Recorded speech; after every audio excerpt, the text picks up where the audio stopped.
लगता है किरोड़ी सिंह जी को मेरी आवाज नहीं मिल पा रही है। मैं मुजाहिद जाफरी साहब है, पाकिस्तानी पत्रकार हैं, उनके पास चलूंगा। मुजाहिद साहब, स्वागत है आपका इंडिया न्यूज पर। वही सवाल मेरा आपसे है, क्या आपको लगता है कि चाइना पाकिस्तान को अपने चंगुल में लेता जा रहा है और पाकिस्तान के कंधे पर बंदूक रखकर वो दूसरों को निशाना बना रहा है? मैं अगर आपका सवाल सही तरह समझा हूं तो आप सिर्फ एक पर्सपेक्टिव देख रहे जी, हैं इस चीज का, हम्म, और आपका उस पर्सपेक्टिव से देखना आपके लिए दुरुस्त है, क्योंकि आप को इसी अंदाज से देखना चाहिए। जी, लेकिन पाकिस्तान इसे किसी और अंदाज से देखता है। जैसे देखिए, हर मुल्क का अपना इंटरेस्ट होता है और वो अपने इंटरेस्ट वॉच करता है, और इसमें कोई बुराई भी नहीं है, करना चाहिए। जो बाशऊर हुकूमत है वो हमेशा अपने मुल्क के जो इंटरेस्ट है उन्हें वॉच करती है। सो पाकिस्तान भी अपने इंटरेस्ट वॉच करके चाइना के साथ सी पैक का मुआहदा किया। और आप देखें कि पाकिस्तान हो या इंडिया हो या इवन कोई भी दुनिया का मुल्क हो, दुबई ले ले, अभी कहाँ पहुंच गया है दुबई, तो फॉरेन इन्वेस्टमेंट जो है वो किसी भी मुल्क की मईशत को मजबूत करने के लिए बहुत जरूरी होती है, खास जी, तौर पर ऐसे ममालिक जो पाकिस्तान और दीगर तरक्की पजीर ममालिक हैं। तो इनके लिए बड़ा जरूरी सुनकर है इस कि फॉरेन केस के इन्वेस्टमेंट बारे में आए। सुनकर आपको बहुत, फॉरेन जब ये इन्वेस्टमेंट केस हुआ था तो बहुत बुरा लगा था और आज मन को एक थोड़ी सी संतुष्टि। जी जी, मुजाहिद साहब बोलिए, आप अपनी बात कीजिए। कोई और आवाज आ रही है? ये दरमियान में कोई आवाज आ गई तो मैं कुछ जी, हो गया। अचानक से कोई आवाज आ गई थी। जी जी, होता यूं है कि ममालिक जो है, जितने भी देश हैं, वो अपने अपने इंटरेस्ट जो है वो वॉच करते हैं, और करना भी चाहिए। पाकिस्तान ने अगर चाइना के साथ को मुआहदा किया है तो पाकिस्तान ने अपना इंटरेस्ट वॉच करके मुआहदा किया है। इससे किसी दूसरे को, मेरा ख्याल है, इतना ज्यादा परेशान होने की जरूरत नहीं है। और सॉरी, जी, और जहां तक आपकी बात रही कि चाइना चुंगल में लेता जा रहा है, तो ये आपकी खामख्याली है, गलतफहमी है।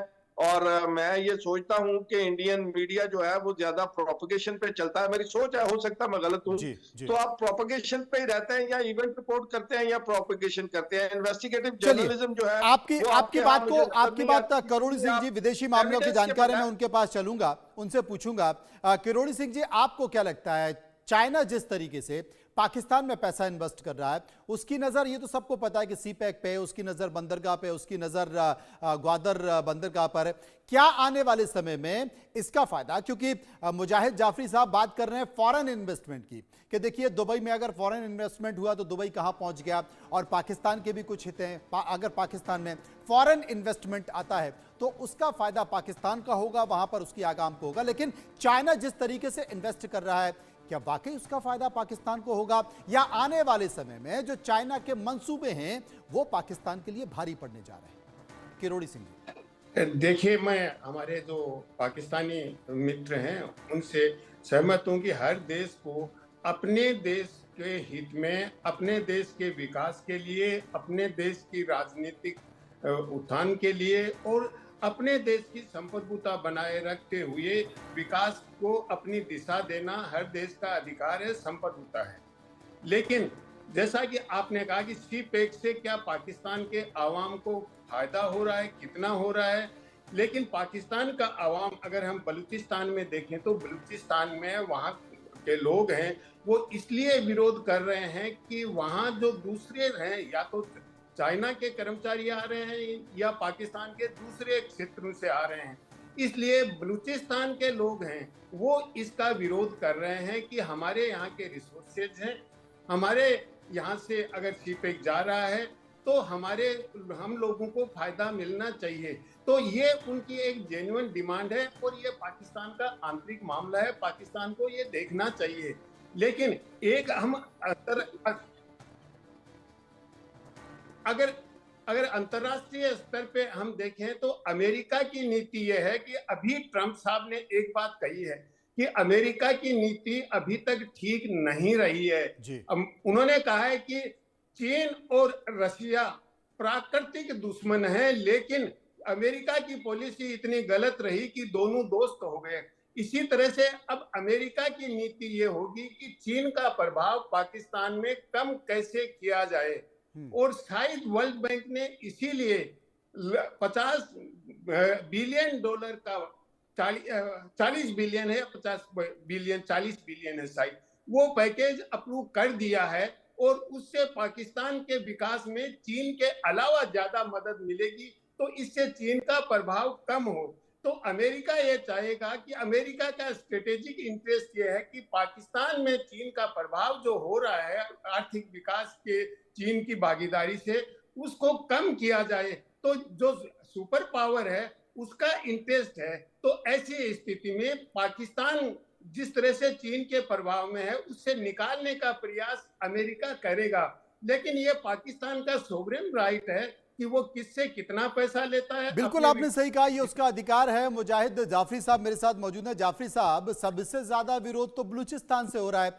बलूचिस्तान के लोगों का कहना है, बंद हो गई है, मैं रिकनेक्ट करता हूँ आपके पास 2 मिनट में। जी आराम से आइएगा, क्योंकि किरोड़ी साहब सबसे ज्यादा तो बलूचिस्तान में विरोध हो रहा है। बलूचिस्तान में लगातार वहां के लोग ये कह रहे हैं कि पाकिस्तान जितनी भी जो संपदा है, जितने भी संसाधन हैं, उनका इस्तेमाल बलूचिस्तान से कर रहा है, और या तो वो सीधा इस्लामाबाद पैसा लेके जा रहा है, बलूचिस्तान में उसका उपयोग ही नहीं हो रहा। और यही कारण है कि वहां के लोग सड़कों पर उतर कर आए हैं, वो लोग विरोध कर रहे हैं पाकिस्तान का। बीएलए जिस तरीके से पाकिस्तानी सैनिकों को मार रहा है, वहां पर पाकिस्तान को मुंहतोड़ जवाब दे रहा है, उसका भी यही कहना है कि यह पैसा बलूचिस्तान में खर्च नहीं होगा, बल्कि पाकिस्तान में जो सेना और वहां के सियासतदान हैं वो अपनी अय्याशी पर खर्च कर रहे हैं। तो सबसे ज्यादा विरोध अगर बलूचिस्तान में कर रहा है तो उसके मद्देनजर पाकिस्तान को वो भी तो समझना चाहिए। मुजाहिद साहब ये कह जरूर रहे हैं कि साहब ये तो एफडीआई आएगी तो पाकिस्तान के हित की बात होगी, लेकिन इसका विरोध तो पाकिस्तान के लोग ही कर रहे हैं ना, बलूचिस्तान के लोग ही कर रहे हैं। किरोड़ी साहब। हाँ जी, देखिए पाकिस्तान में भी पाकिस्तान 47 में बना और धर्म के नाम पे पाकिस्तान को बनाया गया, और जो अलग अलग राष्ट्रीयताएं थी, जैसे सिंधी थे, बलूच थे, पख्तून थे, पंजाबी थे, उनको एक देश के रूप में बनाने में पाकिस्तान को प्रारंभ से ही दिक्कत रही है जी। और फिर आर्थिक विकास की दृष्टि से किसी क्षेत्र का ज्यादा विकास हुआ, किसी क्षेत्र का कम विकास हुआ, तो उसकी वजह से स्वाभाविक रूप से आवाम की ग्रीवेंसेज होती हैं, और आर्थिक विकास की में असमानता की वजह से ही इस पश्चिमी पाकिस्तान से अलग होके बांग्लादेश का उदय हुआ। तो ऐसी स्थिति में पाकिस्तान में जो आंतरिक असमानता है उसकी वजह से वहां के लोग डिमांड कर रहे हैं। फॉरेन इन्वेस्टमेंट का विरोध नहीं है उनका, वो ये कहते हैं कि हमारे क्षेत्र में अगर कुछ रिसोर्सेज हैं तो हमें भी फायदा मिलना चाहिए, और इसका जो अंतिम परिणाम हो रहा है वो राजनीतिक अस्थायित्व की तरफ जा रहा है। अस्थायित्व यहाँ तक कि कुछ हिंसक गतिविधियां भी हो रही हैं, जैसे बलूच नेशनल आर्मी है या टीटीपी है, तो इस तरह के संगठन वहां पे एक्टिव हो गए हैं, जिससे एक हिंसा का वातावरण बन रहा है। और इसके सबसे बड़ा कारण यह है कि वहां प्रजातांत्रिक संस्थाएं अच्छी तरह से मजबूत नहीं हो पाए हैं, और प्रजातांत्रिक संस्थाएं मजबूत नहीं हुई तो सेना की भूमिका बढ़ जाती है। तो इस तरीके से मैंने अभी कुछ समय पहले दूसरी इश्यू पे आपको कहा था कि बांग्लादेश और पाकिस्तान में जो प्रजातंत्र का स्वरूप है वो एक संक्रमणकालीन है, उतना स्थायी प्रजातंत्र नहीं है। उसकी वजह से राजनीतिक संकट भी है और आर्थिक दृष्टि से भी वो एक तरह का इंक्लूसिव मॉडल होना चाहिए डेवलपमेंट का, वो नहीं डेवलप कर पा रहा है। फॉरेन इन्वेस्टमेंट तो देखिए किसी भी देश के विकास के लिए जरूरी है, लेकिन उसकी टर्म्स एंड कंडीशंस क्या हो, किन शर्तों पे हो, उसका प्रभाव कितना हो, क्या वो आंतरिक राजनीति को भी प्रभावित करेगा या नहीं करेगा, ये उस देश के हुक्मरान को डिसाइड करना है कि ये उस देश के हुक्मरान को डिसाइड करना। मुजाहिद जाफरी साहब हमारे साथ जुड़ गए हैं, उन्हीं के पास चलेंगे। मुजाहिद साहब, सबसे ज्यादा विरोध तो बलूचिस्तान से हो रहा है।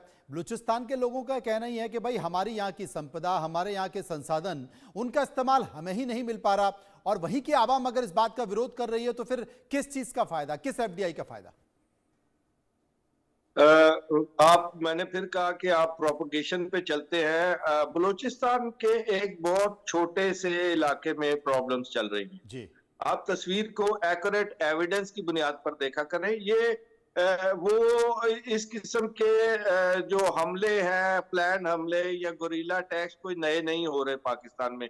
ये सिर्फ बलूचिस्तान में नहीं, पूरे पाकिस्तान में ये हो चुके हैं। इनको कॉर्डन ऑफ किया है, आहिस्ता आहिस्ता ये स्क्वीज होते होते बॉर्डर लाइन के करीब चले गए हैं। तो ये मैं ये नहीं कहता कि अटैक्स नहीं हो रहे। बलूचिस्तान के एक छोटे से एरिया में प्रॉब्लम है, बाकी वहां इलेक्शंस भी होते हैं पूरे बलूचिस्तान में, वहां से नुमाइंदे भी मुंतखब होकर असम्बलियों में जाते हैं। अब वो क्यों भूल जाते हैं? तो जो प्रॉब्लम है उसको गवर्नमेंट या सिक्योरिटी एजेंसीज जो है वो एड्रेस कर रही हैं। वो अगेंस्ट, अगर आप याद रखें तो वो अगेंस्ट सीपैक अटैक नहीं हो रहे, बहुत से और उसमें फैक्टर्स शामिल हैं, मजहबी इंतहा पसंदी है, दहशतगर्दी है, अफगान तालिबान है, सब चीज मिक्स है। और साथ साथ प्रॉक्सी वॉर भी है मेरे भाई, जो आपकी तरफ से लड़ी जाती है, जो हमारी तरफ से भी लड़ी जाती है। तो प्रॉक्सी वॉर की वजह से भी ऐसी चीजें क्रिएट होती है। ये कोई इफेक्ट नहीं कर पाती है for the time being. Security के मसाइल होते हैं लेकिन वो हल हो जाते हैं। दूसरी बात यह है कि किन टर्म्स एंड कंडीशंस पे पाकिस्तान ने चाइना के साथ सीपैक का या बाकी जो जो मुआहदे किए, मेरे भाई वो सोचना पाकिस्तान के लीडर्स और पाकिस्तान की कौम का काम है। कोई दूसरा इसके बारे में सोचकर ये राय काम करे कि पाकिस्तान फंस रहा है, तो मैं इससे जहालत से ज्यादा कुछ नहीं मानता मेरे भाई। नहीं, लेकिन हम चिंता इसलिए भी व्यक्त कर रहे हैं ना, आपने चूंकि बॉर्डर की बात की, आपने सीमाओं की बात की, तो तालिबान आपकी सीमाओं में घुसा हुआ है। ये भी आपकी गलतफहमी है मेरे भाई। आप लोग फैक्ट, मैं यही अर्ज कर रहा हूं कि आप लोग फैक्ट से बहुत दूर हट के बात करते हैं। ये तकरीबन बॉर्डर लाइन आपने कभी देखी है? अफगान और पाकिस्तान बॉर्डर लाइन, मैं वो ये 3200 किलोमीटर की लाइन है जी, डूरंट लाइन की बात कर रहे हैं। 200 किलोमीटर। इसमें से तकरीबन मैं 2700-2800 किलोमीटर घूम चुका हूं जी भाई। बहुत छोटे छोटे कॉर्नर्स में प्रॉब्लम है, उनके पीछे पूरी या पॉलिटिक्स है, किसी तरह की नेशनल इंटरनेशनल या प्रॉक्सी वॉर है। साहब, छोटे छोटे कॉर्नर में प्रॉब्लम है, छोटे छोटे कॉर्नर में प्रॉब्लम है, लेकिन आपके परमाणु संयंत्र के कर्मचारियों को अगवा कर तालिबान ले जाता है, आपके घुसकर आर्मी स्कूल पर हमला कर देता है, आप पाकिस्तानी सैनिकों को मार देता है। ये तो बहुत मुझे लगता है बड़े बड़े विषय, छोटे छोटे नहीं। अपना सवाल दोबारा